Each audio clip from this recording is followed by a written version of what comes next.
Good evening. A woman from Surrey is demanding detectives reopen an investigation into the death of her husband.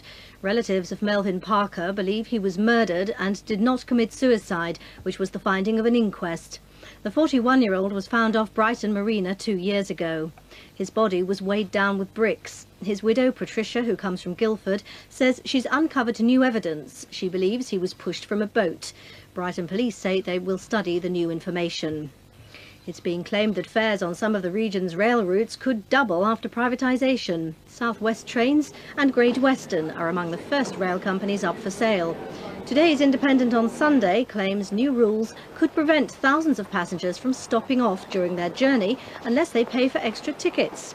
One of the companies, Great Western, said today it was unable to comment on privatisation matters. A high-tech defence weapon now being used in Bosnia has been developed by a Hampshire research company. The scientists were asked to create a device capable of locating Serbian heavy weapons. Michael Vesti reports. It looks like a soldier's helmet in the undergrowth, but in fact it's a powerful secret microphone identifying the source of enemy fire. These devices, scattered near battlefields, can pinpoint where the firing is coming from. Called Halo, it's a unique British invention developed at Roke Manor Research at Romsey in Hampshire. The Ministry of Defence asked the company to find a way of quickly locating where Serbian artillery was hidden in the Bosnian mountains.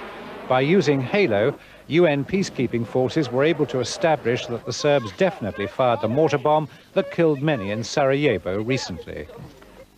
Precise details of how Halo is being used in Bosnia are still secret, but it can locate artillery positions from up to 20 miles away, useful for NATO airstrikes against Serbian firepower. What the operator sees are positions showing where the microphones are out in the field, and every time a microphone hears a bang, a line comes up showing the operator from what direction that occurred, and then it will tell you where the weapon fired from and when the weapon fired.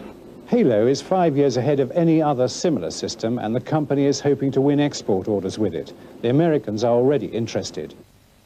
Dozens of families may have lost their possessions after fire swept through a furniture warehouse in Berkshire.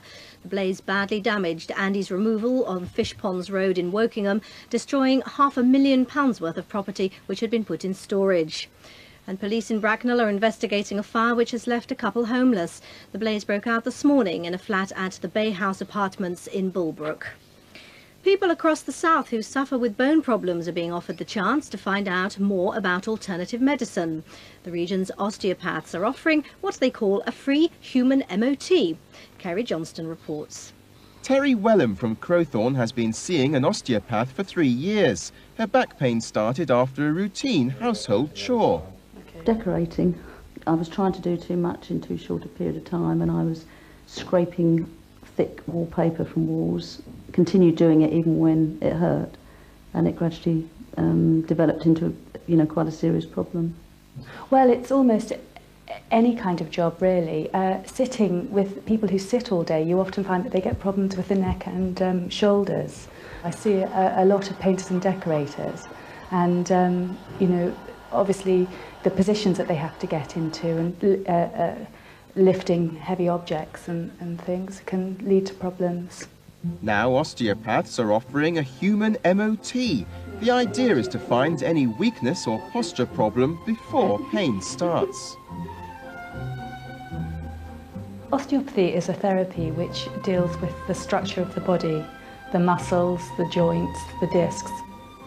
Basically, it's gently moving the joints repetitively in a certain direction, and that can just gradually loosen the joint off. It can improve movement and help realign the joints.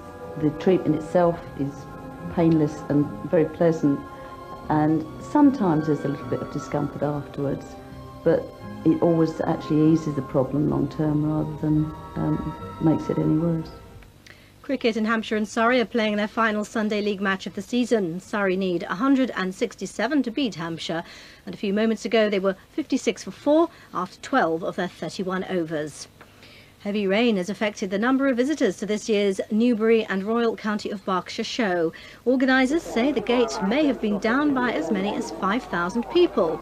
Those who did brave the weather still enjoyed all the traditional attractions. And a few, like these otters, positively relished the wet conditions. On an organisational level, it's going extremely well. Both days, we're very pleased with it. Has the weather hampered you in any way? It obviously makes everything very heavy going underfoot, and it has it put off the balloons last night, and the way it's looking at the moment, the balloons won't go tonight, but otherwise it's not really upset us. And finally the weather, and the heavy rain will continue overnight, though it will die out by dawn. Lowest temperature 11 Celsius. Tomorrow will start dry, but more showers will develop. Top temperatures 18 degrees. And that's it for this weekend. We're back next in GMTV at 6:15 in the morning. For now, good evening.